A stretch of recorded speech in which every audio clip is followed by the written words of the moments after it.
Përfaqësues të politikës dhe komuniteteve fetare shqiptare kanë reaguar për ndarjen nga jeta të Papa Franceskut në moshën 88 vjeçare. Presidenti Bajram Begaj në reagimin e tij shkroi se do të ruaj në kujtesë takimet me Papa Franceskun. Do të ruaj thellë në kujtesën time takimet tona. I bashkohem lutjeve të gjithë besimtarëve shqiptar që shpirti i tij të prehet në paqe, thuhet mes të tjerash në mesazhin e kreut të shtetit për ndarjen nga jeta të Franceskut. Kryeparlamentarja Elisa Spiropali ka reaguar pas ndarjes nga jeta të Papa Franceskut, teksa u shpreh se shqiptarët kishin një vend të veçantë në zemrën e madhe të tij. Spiropali shkruan se në mëngjesin e sotëm përfundoi dhe rrogtimi toksor i Papa Franceskut, duke shtuar se Ati i Shenjtë ishte mbrojtës i fuqishëm i më të varfërve dhe më të dobtëve. Ajo shkruan se takimi i saj me Atin e Shenjtë në tetor të vitit 2024 do të mbetet ndër kujtimet më të bukura të jetës sime. Reagim ka ardhur gjithashtu edhe nga ana e kryeministrit Edi Rama, i cili mbajti një minutë heshtje në një takim që po mbante në Kavaj, teksa më pas bëri dhe një postim në rrjetet sociale për Atin e Shenjtë. Kreu i qeverisë ndau një foto të Papës me një qeleshe në dorë, në të cilën është gdhendur edhe shqiponja, ndërsa ka shkruar "Lamtumir Ati i Shenjtë, mik i madh e i paharrueshëm i Shqipërisë".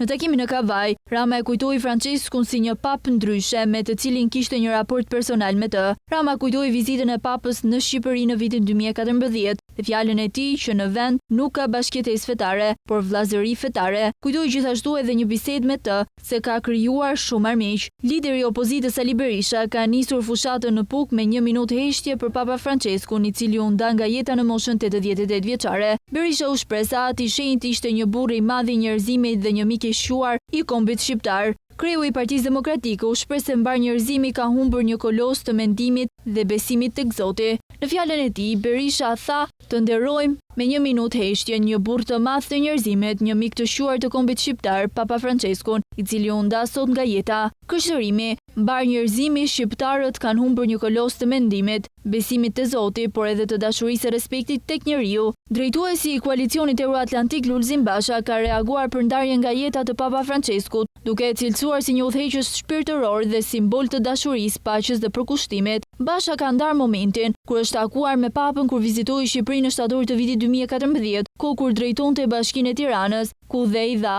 titullin e qytetarit të nderit të kryeqytetit. Kryegjyshi botëror i Bektashive, Baba Mondi, ka shprehur ngushëllimet e tij për ndarjen nga jeta të kreut të Selisë së Shenjtë, Papa Francesco. Në mesazhin ngushëllues, Baba Mondi thotë se bota humbi sot liderin e madh botëror të kohës, flamurtarin e paqes dhe dashurisë. Mëtej, ai thotë se Papa e deshi shumë kombin ton, kombin martir të Zotit. Kryetari i KMSH-s, Bujar Spahia, gjithashtu ka shprehur ngushëllimet për Papa Franceskun. Në fjalën e tij, ai tha se u nda nga jeta një pap që e deshi shumë dialogun ndërfetar, e deshi shumë vendin tonë dhe vlerësoi veçanërisht komunitetin musliman të Shqipërisë për rolin që luan në shoqërinë shqiptare.